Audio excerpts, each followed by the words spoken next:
Hello and welcome to the United Stand. 5 transfers that Manchester United must make this summer. Not necessarily all ins, not necessarily all outs. A combination of transfers that will make Manchester United great again. It's always interesting with Manchester United, but not a great time at the moment. I think there's big overreactions out there. I mean, at the end of the day, we are 4 points off top 4. We've won the League Cup, we win the Europa League, and I tell you what, like I said the other week, we will leave this season shaking the hands of it, saying yes, we're in the Champions League. But let's not be naive to the issues that Manchester United face. The squad is big. It's not the best squad in the league. I'd argue that with anybody. It's the biggest squad. It's got a lot of expensive players in it, but it's not the best. It needs a lot of work, and I think regardless of what we come out of this season with, and let's hope it is Champions League football, I don't think anybody, like I say, is going to be naive enough to not realise that the issues we've had this season, in a way, are quite a positive thing, because imagine if we had put the ball in the back of the net all those times. I still think fundamentally there are issues with this squad that it's not been nice, but I think they will get rectified now by Jose Mourinho. But there are five transfers that Manchester United need to make this summer. And starting off with the first one, they're not in order. They're not like 5 to 1. All 5 need to be done. And the first one, number 5, sign Antoine Griezmann. Now, I know it's obvious. I know everybody would want it to happen. I know some people don't think it'll happen. Some people think it will. But I think we need to do that. We do need to sign Antoine Griezmann, not just because, and there is a big positive with this, that he's in his mid-20s, he's in his prime, he will be the biggest signing of the summer, we will break the world transfer record for him. It is status, attention, publicity for Manchester United, and whether you like that or not, it is good. Remember last summer, we were the top dogs, we absolutely loved it, we want that feeling again, but we also want to get one of the world's best players at Manchester United. And I think he's really, really important, not because of the status, but we need, it gets forgotten amidst the unease with what's going on at the moment. We don't have a number 7 at the moment. The most iconic shirt, I think, in football, but certainly at Manchester United, is currently gathering dust. And the last 2 occupants have not done it great and not done it proud. Griezmann wears the number 7. He's a top class player. I know people have concerns about his physicality and that, but he's a top player. And the one thing Griezmann is clinical. He's very clinical. He reminds me of Robin van Persie in his clinicalness. Not in the way he plays, but the way he takes his chances is very clinical. He's got a lovely touch. It's natural finishing. So yes, Griezmann is the signing that Manchester United need to make. They need to go out there and make a status signing, and it may well depend on the Champions League, but that is one of the things we need to do. We need to sign Griezmann. We need to go out there, get him. It will give us a boost, and ultimately, I think, as I come into number 4, the second thing we need to do is sell Wayne Rooney. Now, that is going to upset a lot of people, and I don't apologise about that. I don't get on Wayne Rooney's case anymore. I don't think he's been good enough for the last 3 years, but that's not why I'm saying sell Wayne Rooney. We had a fantastic call last night, and even I had sort of moaned about he's not really been a captain at Manchester United for a long time, but it's dead men's shoes with Wayne Rooney. He's meant to be the captain of Manchester United. He can't get in the squad. He's picking up more and more injuries now. He's our biggest earner. He can't walk into the dressing room at the moment and say, Mkhitaryan or Martial, pull your socks up. You're not doing it enough. Get out, because they're going to go, well, you're not either. You're not even in the team. So we miss that leadership, and I think Wayne Rooney, for Wayne Rooney's sake, needs to go off. He's declining. He knows it. We know it. Everybody knows it. He's not good enough to play first-team football for Manchester United anymore. I think he could be an effective sub-squad player, but that's not really what Wayne Rooney wants after what he's done at Manchester United. It's not what we want as fans. And also, you've still got that issue. You're going to take the captaincy off him. We need a leader. And Wayne Rooney is the leader at the moment, and he's not good enough in that role because he can't get on the pitch, and I don't think he's a great leader on the pitch anyway, but the reason he needs to go is because he's on the decline and he can't get in the team, and it fits in with the last point there. If Rooney goes, Griezmann's the natural successor to come in at that number 10 position in his prime and take over that mantle. So the two things sort of combine with themselves, but Rooney needs to go and Griezmann needs to come in. That's 2. Number 3, and we're moving into I don't make any apologies about this. I want you to get commenting below if you're not watching live or you are watching live, and tell me the 5 things you think need fixing. But we've spoken about this as a channel, and these are the 5 things. Griezmann, the status signing, is one thing that needs to be done. Rooney needs to go this summer. We can't afford. You could almost throw Carrick in there as well. sentimentality doesn't come into it. Sir Alex Ferguson was great at it. When somebody's on the decline, they're not good enough anymore, they're holding us back. It's horrible. It's not nice. I don't like saying it, but they need to go, the pair of them. It's all about dressing influence, this, that and the other, but what has that influence done this season? What did it do last year? People, I think we get a bit nostalgic about, oh, we need Carrick or Rooney to stay because they're old, they're part of the old guard. We've not been near a title for 4 years. And we've not really done that great in the last 3 years. I think we can move on. You know, Pogba, Zlatan, people like that will be fine. And we need to move on. We need to evolve. That's what Manchester United does. The third thing we need to do, as we move into a little bit more about the team, we need a centre defensive midfielder. We need a centre defensive midfielder, which sort of feeds in again with Carrick.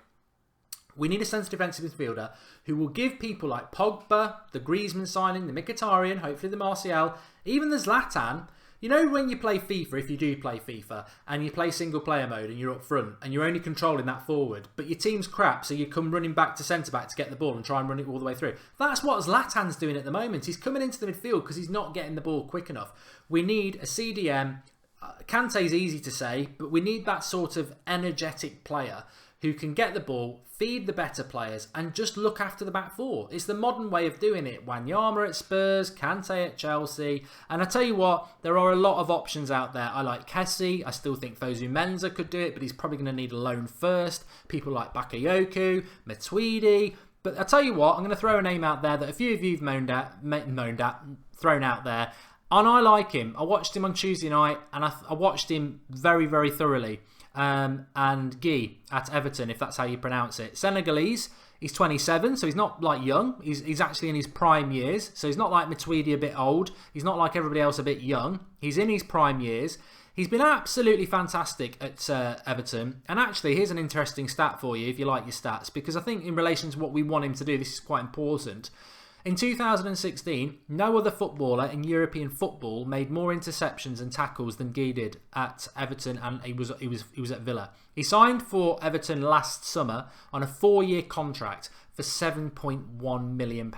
He would cost us a lot of money, but I think we could get him for about 30 million. He's 5'7".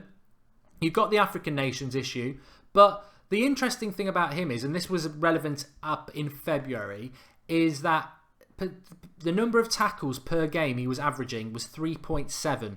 3.7 tackles per game. That is double what Wanyama does for Spurs, and I think Kante averages around 2.7. So 3.7. I mean, obviously he's playing for a lesser side in Everton than what Spurs and Chelsea are, but I think Premier League proven as well. I like him a lot. I really, really do. Darth Vader saying he doesn't want him, but I've seen him play against Manchester United twice. I saw him play the other day, and he ran that midfield. His job isn't to get the ball, run forward and score goals. His job is to get the ball and give it to other players, and I think he does that fantastically well. There might be better out there in Europe. I know a few of you mentioned Keita, or is it Keita, at Leipzig, formerly of Red Bull Salzburg. But I've had a lot of people contacting me, we get a lot of European followers, and they've said he's not that good. He's not that good, he wouldn't be good enough. So Premier League proven is very important, I think. But we need a CDM. That's the third thing we do need. That's one of the 5. That's number 3. We do need that position. Number 4, we need a centre-back. We need a dominant centre-back. Now, I know people think Rojo and Bailly are a good partnership. They're not bad, but we are, 5th, 6th at the moment, and we've got centre-backs that I think are good enough to get us 5th or 6th. We need centre-backs that are going to win us the title, and I think Bailly can be, but let's not forget about Bailly. When we signed him last year, he's young, and we were like, he's potentially going to be one of the best centre-backs in the world. He's had a fantastic debut season, absolutely superb, and I think we should stick with him as our first choice centre-back. I think Rojo, for me, is your 3rd or 4th choice centre-back. He's doing really, really well, but I don't think he's your first choice with Bailly. We need to go and sign a top-class centre-back who primarily has got to be good in the air. You look at that corner we conceded against Everton, and you look at the fact we never score corners. We need a Vidic. We need somebody who goes and wins the ball in the air. Now, I've always said Kostas Manolas because he's the most dominant centre-back in Europe in the air, but you know, he didn't really cover himself in glory in the games against Lyon. And there's always that risk of coming to the Premier League. So I thought, you know, well, if I'm there previously, blowing the horn of Guy, pardon the pun, and saying, well, the Premier League proven is massive, and it is massive, and I don't care what anybody says about that Everton lad. He's doing it in the Premier League week in, week out. It's very much like Kante was doing it week in, week out for Leicester last year, and I think we should go out and sign the lad. I think if we're going to get anyone for Everton, it would be him. But so if I go down that route, there are 2 centre-backs I would take from the Premier League that I think could come to Manchester United. Van Dijk at Southampton, if he gets fit, I think he would be good, but I don't know whether he's the dominant championship winning centre-back. So the one I would be going for, and it will depend if we're going to lose De Gea, is Varane at Real Madrid. I think he's young, he's tall, he's good in the air, he's quick, and he's got a good recovery pace. I still think we'll sign Lindelof, like I said in January. I've just got a funny feeling we will, but we need a dominant centre-back, and that is one of the 5. Definitely one of the 5 that we need to do. The final thing we need to do, and I've left it to the last because I know what's going to happen. The final thing we need to do is sell Marouane Fellaini, because he's a Jonah. If no one knows what a Jonah is, it's like a bad luck charm. It gives effort. I understand that. And we've just given Jesse Lingard 100 grand a week in a 4-year contract. And I know it's a dress rehearsal for the one that's going to go through me like a bloody dagger. But we will be giving Fellaini a new contract. But the reality is, in the 3 years he's been at the club, it's been the odd few performances that have been okay or good, and a vast majority of why is he in a Manchester United shirt. And as I said yesterday, the win percentage when Fellaini plays for Manchester United this season is 38%. The win percentage when he doesn't play is 58%. Now, I don't like those sort of things, but that is staring you in the face. On top of that, we won 6 games in a row once this season in the Premier League. He didn't play in any of them, apart from Middlesbrough, when he was taken off after an hour because we were losing 1-0 and we won it 2-1. Again, that tells you something else. The third thing it tells you is that Fellaini never gets played in his best position anyway. His best position is number 10. On the edge of the box, getting into the opposition's box, hitting with 30-40 yards. He's got a really good chest control, and he's just chaotic. He hasn't got a very good shot. He's not very pleasing on the eye, but he causes problems in the penalty box. But we never play him there. Van Gaal never did. Mourinho doesn't. They play him as a centre midfield. If you play him as a centre midfield, it's one of the big reasons we are so boring to watch under Van Gaal and under Mourinho at times over the last few weeks, is because when you put Fellaini in the midfield, he's slow, he's got no passing range, and he's just got no real technique with the football, and he doesn't move quick enough. He needs to go. He needs to go and build a career somewhere else, and Manchester United need to move away from that option, because whenever he's in the squad, he's always an option, whether he's starting or he's coming on, and it just slows us down. Manchester United should be playing quick football, and you know what? He needs to go. He needs to go. So the 5 things that Manchester United need to do this summer to get back to the top are: 1, sign Antoine Griezmann. Perfect player to sign, takes the number 7 shirt, clinical, top class player in his prime. The second thing, sadly, let Wayne Rooney go. He's on the decline.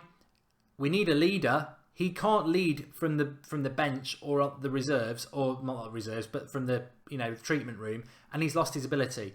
Third, we need to sign a centre defensive midfielder of real quality and passion and drive and energy to allow people like Pogba especially the freedom to move forward like he did at Juventus.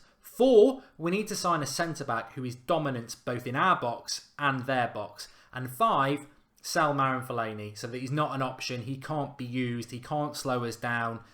They're the 5. And when you look at it, if we do those 5 things, we'll have Antoine Griezmann playing as a number 10. We'll have a centre defensive midfielder like a Kante or someone like that doing all the running and make interceptions, etc., and feeding the players better ahead of him. We'll have a dominant centre-back who makes us a threat from corners but also makes us stronger at the back. We will no longer have Wayne Rooney, which will be very sad, but we'll have a new captain and a new page turned in our history. And we will no longer have Marouane Fellaini as an option that every manager seems to put in the centre midfield and slow us right down. If we do those 5 things, I think Manchester United will be a different side next year. There will be supplementaries. I'm not saying there won't be other there won't be other transfers, because there will. There'll be other people who leave the club. There'll be other people who come into the club. But they're 5 things we must do this season. And if we do them, then we will be fine next year. We will challenge for the title and hopefully we'll be in the Champions League and we'll make a good account of ourselves. If we retain Fellaini, if we retain Rooney, if we don't get Griezmann, if we don't get a dominant centre-back and we don't get a centre defensive midfielder who is energetic, then we will still have the same problems we've got this season. And that's my thoughts on it. There we go. Let's have a look at some of your comments. Moyes should be cursed for bringing Fellaini here, says GG. I think Griezmann will go to Bayern, which will allow us to go for Douglas Costa, says Tyrone Williams. I will still go Neymar instead of Griezmann, says Akshay. And what formation would we play? I think the formation we played around the Leicester game at Old Trafford around October last year was just so unfortunate because it's the best football we played this season was last October against Stoke and Burnley and Leicester. We just didn't put the ball in the back of the net. But that formation of a 4-3-3 works, you know. Ideally, you've got the centre defensive midfielder who's very energetic. You've got Pogba with him. You've got Griezmann ahead of him. You've got Martial on the left. You've got Mkhitaryan on the right. You've got whoever's up front, Zlatan or a new striker. That's how I would set it up. I think that's what Manchester United need to do. But let me know what you think. Drop a like on the video and give us your thoughts. But that is 5 things that Manchester United need to do to get sorted for next season. And I'll stand by all 5 of them. And I know some of them are sad. Selling Rooney, I don't like it because he's been a great servant. Selling Fellaini, I know is controversial, but I stand by it. But the centre defensive midfielder, the centre-back and Griezmann, they have to happen. They have to happen. I think all 5 things have to happen, but they have to happen. I've just seen Lorenzo. Blend says, Mark, which CDM would you get? I like Guy at Everton. I do like Kessie at Atalanta. And I like Matuidi at Paris Saint-Germain. Although somebody who watches Paris Saint-Germain did contact me the other day and said, you don't want Matuidi, he's not good enough. And I do listen to people who watch teams week in, week out. So I like the lad at Everton because he's Premier League proven. And I think again, do we want to miss out on another Kante type? You know, we should have got Kante last summer. It was just so obvious. I think with this Everton lad, we should get him and just drop him in the midfield. I'd be ecstatic if we did that. He's the one I would go for. And he's 27 as well, so he's experienced. The only thing is the African Nations Cup, but that would fit perfectly because then we could use Fosu Mensah in January. So yeah, I'd like to see that one happen. Lorenzo, if you're the Lorenzo who contacted me and came on the Skype a few weeks ago, send me a DM on Twitter. I need to speak to you about something. Quickly then, that's the end of the show. That's the end of the show. But what I want to say is this. I'm doing a Q&A on my channel. I'll put the link in the video description, Mark Goldbridge, and I'm going to talk about Alexis Sanchez to Manchester United, what I've been told, what I know, and why I think he is coming to Manchester United. I'm literally going to be over there in a minute. I'm just splitting it tonight because I want to do a bit of a Q&A as well. So go over to my channel. It's actually open. You can be in the live comments waiting for me. The link is in the video description, and I'll see you over there in about 60 seconds time from the end of this video. Thanks for everybody who's watched this.